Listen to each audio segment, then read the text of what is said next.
Business से जुड़ी हर खबर पाने के लिए बेल आइकन पर करें क्लिक।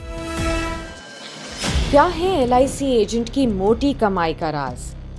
कैसे एलआईसी एजेंट कमाते हैं मोटा कमीशन? आखिर कैसे टॉप प्राइवेट इंश्योरेंस कंपनियों की तुलना में एलआईसी का कमीशन परसेंट बहुत ज्यादा है? इन तमाम सवालों के जवाब आपको इस वीडियो में मिलेंगे। दरअसल एलआईसी के आईपीओ के लिए जब डीआरएचपी दाखिल किया गया तो बेहद दिलचस्प जानकारियां निकलकर सामने आईं। तो सबसे पहले ये समझिए न्यू बिजनेस प्रीमियम क्या है, क्योंकि इसके जरिए सारी पिक्चर क्लियर होगी। न्यू बिजनेस प्रीमियम 1 साल के दौरान बेची गई नई इंश्योरेंस पॉलिसी की जमा प्रीमियम को कहा जाता है और इसी में कमीशन रेशियो महत्वपूर्ण रोल निभाता है।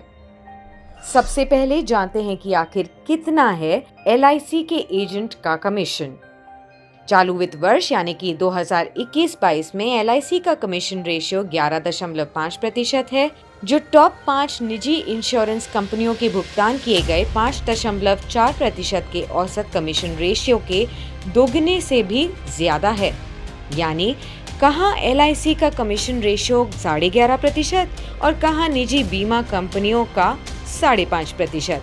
वहीं जब 1 साल के दौरान जमा किए गए कुल प्रीमियम के प्रतिशत के भुगतान की बात आती है तो एलआईसी टॉप 5 निजी बीमा कंपनियों की तुलना में काफी ज्यादा कमीशन का भुगतान करती है।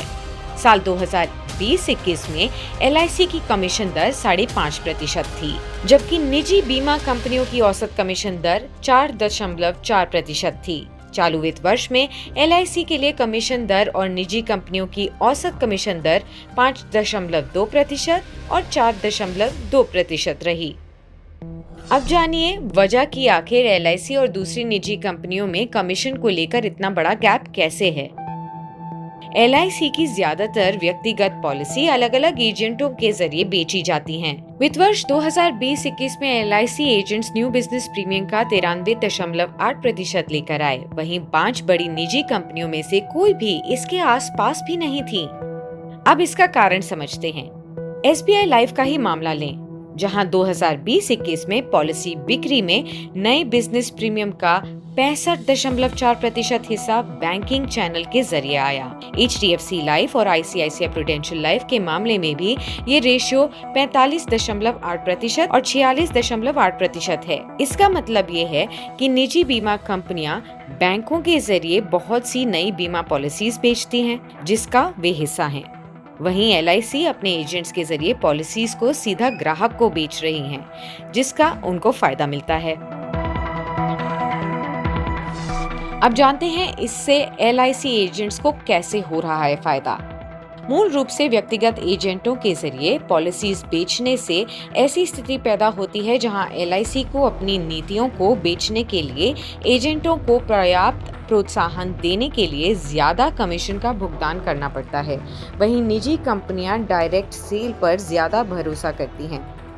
इनमें से ज्यादातर उनकी वेबसाइटों के जरिए से होता है। वहीं एलआईसी के मामले में न्यू बिजनेस प्रीमियम का सिर्फ 2.2% डायरेक्ट चैनल के जरिए आया, जिसके लिए एलआईसी ने पॉलिसी बाजार के साथ भी टाई अप किया है।